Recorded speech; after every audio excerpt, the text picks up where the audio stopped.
بسم اللہ الرحمن الرحیم۔ السلام علیکم۔ ہر روز نئی ویڈیو کے لیے چینل کو سبسکرائب کر لیں اور ساتھ لگے ہوئے بیل آئیکن کو دبا کر آل کی آپشن کو سلیکٹ کریں تاکہ ہر نئی ویڈیو کی اپڈیٹ آپ کو ملتی رہے۔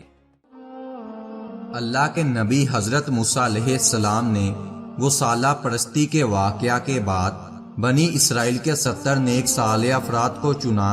اور انہیں کہا کہ چلو اللہ کے پاس جا کر اپنے گناہوں کی معافی طلب کرو اور پیچھے رہ جانے والے بنی اسرائیل کے دیگر لوگوں کے لیے بھی اللہ سے معافی مانگو۔ اس کے لیے تم سب روزے رکھو اور غسل کرو اور پاک اور عمدہ کپڑے پہن لو۔ چنانچہ حضرت موسیٰ علیہ السلام کی ہدایت کے مطابق تیاری کر کے وہ سب حضرت موسیٰ علیہ السلام کے پاس آ کے جمع ہو گئے تو آپ علیہ السلام نے ان کو لے کر اللہ کی طرف سے مقررہ وقت میں کوہ طور پر پہنچے۔ وہاں پہنچ کر ان لوگوں نے حضرت موسیٰ علیہ السلام سے کہا کہ آپ اپنے رب سے کلام کے دوران یہ درخواست کریں کہ ہم بھی ان کا کلام سننا چاہتے ہیں، ہمیں بھی وہ اپنا کلام سنا دیں۔ آپ علیہ السلام نے فرمایا کہ ٹھیک ہے۔ جب رب کائنات سے ہم کلامی کا وقت ہوا تو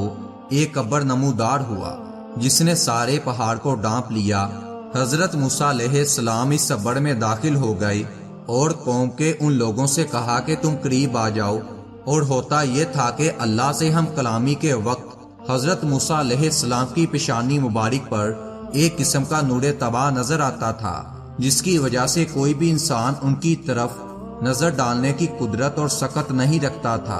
اسی لیے آپ کے گرد پردہ ڈال دیا گیا اور قوم آپ علیہ السلام کے قریب ہو گئی، یہاں تک کہ جب یہ سب لوگ قبر میں داخل ہو گئے تو سجدے میں گر گئے اور انہوں نے اللہ تعالیٰ کو حضرت موسیٰ علیہ السلام سے کلام کرتے ہوئے سنا کہ اللہ آپ علیہ السلام کو بعض امور کا حکم فرما رہے ہیں اور بعض امور سے منع فرما رہے ہیں کہ یہ کرو اور وہ نہ کرو۔ جب کلام الہی مکمل ہوا اور حضرت موسیٰ علیہ السلام سے قبر کا پردہ ہٹ گیا تو ان لوگوں نے کہا، ترجمہ: اے موسیٰ، ہم ہرگز محض تمہارے کہنے پر اس کا یقین نہیں کریں گے، ہم نے جو کچھ سنا ہے وہ اللہ کا کلام ہے، جب تک کہ ہم خود اللہ کو لانیہ طور پر نہ دیکھ لیں۔ بس تم بنی اسرائیل یعنی ان کے ان 70 آدمیوں کو بجلی نے آ لیا، تم اس بجلی کو آتے دیکھ رہے تھے، اس کے بعد تم کو دوبارہ زندہ کر دیا تمہارے مر جانے کے بعد تاکہ تم شکر کرو۔ جب یہ 70 آدمی ہلاک ہو گئے تو حضرت موسیٰ علیہ السلام نے بارگاہ الہی میں گڑ گڑا کر دعا کی، خوب روئے کہ اے اللہ، میں اب بنی اسرائیل کو واپس جا کر کیا جواب دوں گا؟ وہ تو کہیں گے کہ میں نے ان سب کو یہاں لا کر مروا دیا ہے۔